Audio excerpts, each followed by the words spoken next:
तर पहा मित्र, 550 विद्यालय शाळेत मुले व मुली यांचे गुणोत्तर 6:5 आहे. तर गुणोत्तर समान करण्यासाठी किती मुलींना प्रवेश द्यावा लागेल?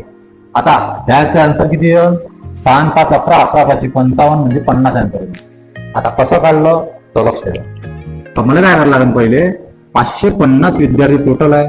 550 विद्यार्थी काय मला 7:5 या रेशोत म्हणा लागून. मग 6:5 मध्ये जर म्हणा लागून तर 6 आणि 5 किती होते भाऊ? 11 होते. याला काय लागून मी 11 न लागून मला एका युनिटची व्हॅल्यू भेटून ते किती राहील? नाही 11 5 55 म्हणजे 50 राहील. आणि हे 50 काय करा? याला गुणिले मी ते काय होईल?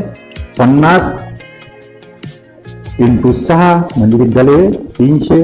आणि 50 × 5 म्हणजे काय भाऊ? 250. आता 300 करावे म्हणजे जेव्हा हे 300 होईल तेव्हा रेशो 7 होईल. तर 250 मध्ये किती ऍड केलं? 300.